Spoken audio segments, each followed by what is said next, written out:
প্রতিদ্বন্দ্বী প্রতি আমি অবশ্যই সম্মান করি। গণতন্ত্রকে বিশ্বাস করতে হলে প্রতিদ্বন্দ্বী পার্টিকে সম্মান করতে হবে। আমাদের এই যে আগামী নির্বাচন সুষ্ঠু করার জন্য, সুন্দর করার জন্য, মানে এখানে গঠনমূলক করার জন্য এবং উৎসবমুখর করার জন্য আমাদের প্রধান উপদেষ্টার যে অঙ্গীকার, চিফ নির্বাচন কমিশনের যে অঙ্গীকার, সে অঙ্গীকার অবস্থায় বাস্তবায়ন করা উচিত। কিন্তু দুঃখের বিষয়, কিছু কিছু ঘটনা হচ্ছে, নিরাপত্তার ব্যাপারে কিছু হুমকি আছে। আমাদের হিন্দু সম্প্রদায় তারা একটু হুমকিতে ভুগতেছেন। তারা মনে করছেন সেন্টারে আমরা কি যেতে পারবো কি না এবং আমরা ভোট দিয়ে আসতে পারবো না। সুতরাং সরকারকে অনুরোধ করব, হিন্দু সম্প্রদায় যেহেতু আমাদের একটি অংশ, বাংলাদেশে তারা এই দেশে জন্মগ্রহণ করেছেন, আমার যে অধিকার সেম অধিকার ওনাদের রয়েছে।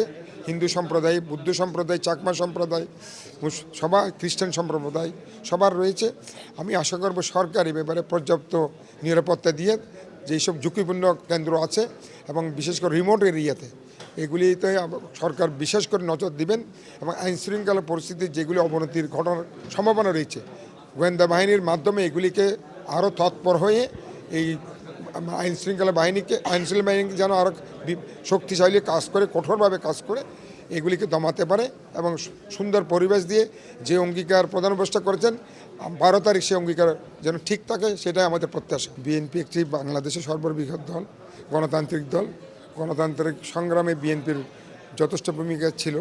শহীদ রাষ্ট্রপতি জিয়া রহমান সাহেব এই গণতন্ত্রকে, বহুদলীয় গণতন্ত্রের প্রবক্তা, এবং বেগম খালেদা জিয়া ওনার 30শে ডিসেম্বর ওনার মৃত্যুবরণ পর্যন্ত এই গণতন্ত্রের জন্য উনি সংগ্রাম করেছেন। সুতরাং গণতন্ত্রকে প্রাতিষ্ঠানিক রূপ দেওয়ার জন্য আমাদের যে ভূমিকা, সে ভূমিকা আমরা অক্ষুণ্ণ রাখবো এবং আশা করি জনগণের যে আশা আকাঙ্ক্ষা, আমাদের চেয়ারম্যান সাহেব 25 তারিখ আসতেছেন, আপনারা জানেন উনি চট্টগ্রামে 20 বছর পর আসতেছেন এবং উনি চেয়ারম্যান হিসেবে আসতেছেন। এতদিন অ্যাক্টিং চেয়ারম্যান ছিলেন এবং চেয়ারম্যান হিসেবে চট্টগ্রাম আসতেছেন। আমি মনে করি চট্টগ্রামবাসী ওনাকে অভ্যর্থনা জানাবেন এবং ওনার বক্তব্য শোনার জন্য চট্টগ্রামবাসী অধীর আগ্রহে বসে আছেন।